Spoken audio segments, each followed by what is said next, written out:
안녕하십니까. 오늘 라디오 시작하겠습니다. 자, 오늘 라디오는 증기의 건도와 재증발 증기에 대해서 각각 설명하시오라는 문제를 우리가 한번 풀어보도록 할 거고요.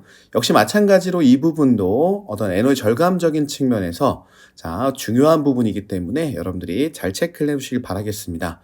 자, 증기의 건도부터 이제 명확한 정의가 있는 부분이기 때문에요. 이런 것들이 답이 있는 문제 중에 하나다라는 거죠. 그리고 이제 답이 있는 문제인데 이 부분을 조금 더 어떻게 구체적으로 표현을 하겠느냐라는 부분이 관건이 되는 문제가 되겠습니다.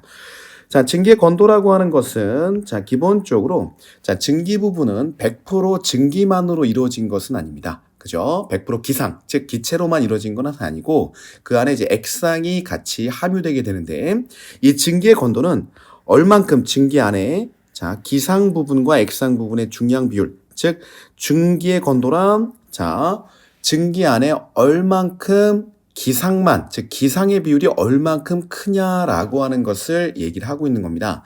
그래서 만약 건도가 90%다. 건도가 만약 0.9다. 라고 하는 것은 전체를 1이라고 봤을 때 그 증기 안에 기상 부분, 기체 부분이 90%를 차지하고 있다라는 겁니다. 자, 우리가 일반적으로 증기라고 하는 것은 물하고, 즉 액상 부분하고 기상 부분을 봤을 때 기상 부분이 엔탈피가 높기 때문에 이 기상 부분의 부분이 클수록 우리가 에너지 효율적인 부분이 크다. 라고 볼 수가 있고요. 결국 이 증기를 만드는 이유는 나중에 물로 환원을 시켜서 그때 환원을 할 때 밖으로 빠져나가는 에너지 부분을 이용하는 것이니까 이용할 수 있는 에너지 부분이 기상부분이 많을 때 많을 수 있다는 것을 의미를 하게 됩니다.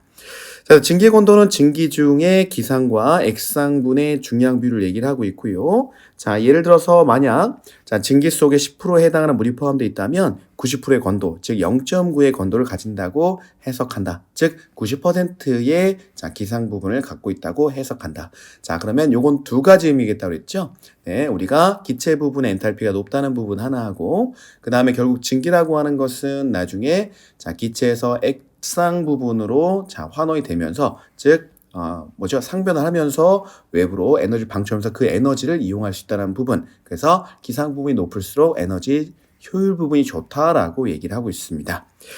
자, 적용 부분은 여러분들 앞에서 내용했던 이제 그 정의 부분이 확대되는 내용이 되겠는데요. 자, 적용 부분. 건도 100% 증기이면 포압력에 해당하는 증기의 잡열을 100% 갖게 된다. 즉, 증기 잡열이라고 하는 거는 앞에서 말했듯이 기체에서 액체로 상변화를 할 때 우리가 얻을 수 있는 에너지의 포션을 얘기를 하게 됩니다. 그 증기 잡열을 100% 가지게 된다. 라는 것이고요. 자, 건도가 0%다. 전부 다 액상으로 되어 있다라고 하면 잡열, 즉 상변화에 의한 우리가 에너지 효과는 기대할 수가 없고요. 잡열 없이 현열만 기다려, 즉 온도에 대한 어떤 에너지만 갖게 된다라고 볼 수가 있습니다.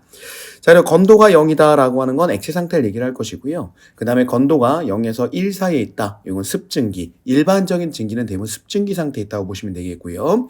건도가 1이라고 하는 건 전체가 증기다. 즉 건포화 증기다라고 하는 것을 볼 수가 있습니다. 자, 그러면 증기 부분은 이렇게 증기가 많을수록, 즉 증기의 어떤 양이 많을수록 또는 이제 기체 양이 많을수록 좋다라고 얘기를 하는데요. 자, 그래서 재증발 증기라고 하는 것, 즉 기존의 어떤 액체 상태였던 것을 다시 한번 증기 상태로 바꿔서 그걸 활용한다. 즉 잡열 에너지를 다시 한번 활용해보고 싶다라고 하는 부분으로 재증발 증기가 나오게 됩니다. 자, 정의분을 보면요. 고온의 응축수가 저하배 상태로 배출되게 될 때 전체 열량을 갖지만 포화점이 낮게 되어 물의 일부가 다시 증기로 받게 되는 것을 의미한다. 자, 이렇게 여러분들이 재증발 증기라고 하는 거 말로 표현하면 상당히 쉽게 표현이 되게 되는데요. 자, 요거를 우리가 물의 3상, 즉 PT 선도를 갖고 잠깐 말씀을 나눠볼게요. 자, PT 선도 한번 보도록 하겠습니다. 자, PT 선도를 한번 볼게요. 자, PT 선도를 보면 우리가 간략하게 그리겠습니다. 네. 자, PT 선도에서 물의 액체상, 그 다음에 고체상, 그 다음에 기체상 이렇게 나오게 되는데 실질적인 재증발 증기라고 하는 포션은 어떻게 표현되는 거냐면 기존의 액체 상태였던 고온의 액체 상태였던 놈을 압력 P를 다운시킵니다. P를 다운을 시켜서 기상으로, 즉 기체 상태로 바꿔주는 역할을 하겠죠. 그래서 여러분들이 이 재증발 증기를 표현을 할 때, 자, 이러한 PT상, 즉 PT 선도를 하나 그려주는 것과 안 그려주는 거는 답안지의 퀄리티가 달라지게 됩니다. 정의 부분을 표현하는, 자, 이 부분 표현해 주시길 바라겠고요. 자, 그 다음에 적용 부분이 나오게 되는데, 적용 부분은 다양하게 이제 답이 나올 수가 있어요.